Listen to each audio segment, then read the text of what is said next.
Сіздер мен құрметті көрермендер, келесі тригонометриялық теңдеудің шешімін қарастырайық.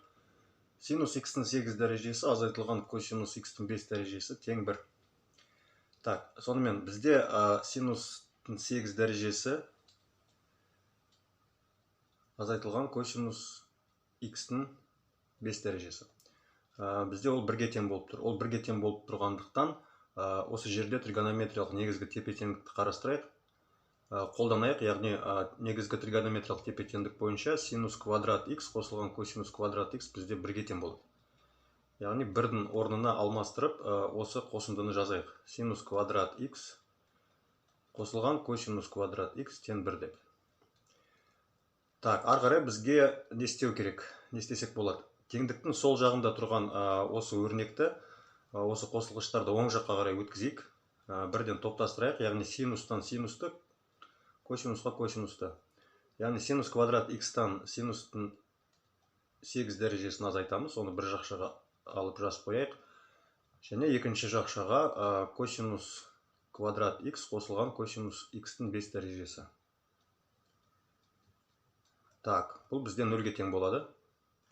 Енді бірінші жақшадан синус квадратты жақшаның сыртына шығарсақ болады. Сонда бізде жақшаның ішінде бір азайтылған синус x-тің 6 дәрежесі болады. Екінші жақшадан косинус квадратты сыртқа шығаруға болады. Сонда екінші жақшада бізде бір қосылған косинус x-тің 3 дәрежесі. Так, бұл барлығы бізде 0-ге тең. Синустың және косинустың анықтамасы бойынша, яғни синус x бізде бірден кіші немесе тең болады.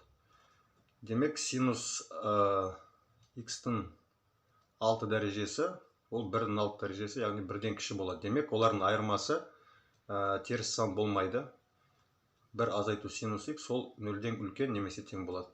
Тура сол сияқты косинус 3 дәрежесі ол 1-ден кіші, яғни олардың қосындысы 1-ден кіші және минус 1-ден үлкен, косинус куб. Сондықтан бір қосылған косинус куб x, ол бізде теріс сан бола алмайды, яғни 0-ден үлкен немесе тең.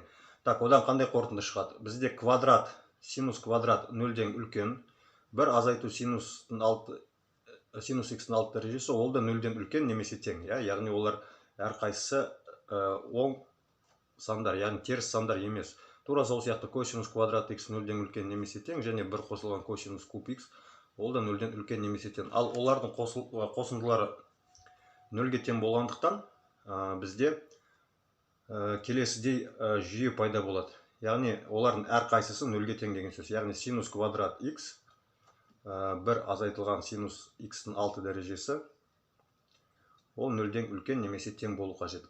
Кешіріңіз, ол 0-ге тең болу қажет. 0-ден үлкен бола алмайды, себебі олардың қосындысы 0-ге тең. Яғни ол бізде 0-ге тең болады, және екінші қосылғыш косинус квадрат x, бір қосылған косинус куб x, ол да бізде 0-ге тең болады. Яғни бізде осындай жүйе пайда болады. Осы жүйеден бізде екі түрлі жағдай орын алады. Бізде синус пен косинус бір уақытта екеуі де 0-ге тең боламайды, және бір уақытта екеуі де 1-ге тең боламайды. Сондықтан бізде осындай екі мүмкін жағдайды қарастыруымыз қажет. Так, бірінші жағдайда, так, мен жақшаларды дұрыс қойған жоқпын. Так, екі жағдайдың бірігуін қарастыру керек, яғни екі түрлі жағдай. Мына жерде жүйелер болады сонда. Яғни олар бір-біріне дербес екі жағдайды қарастырамыз.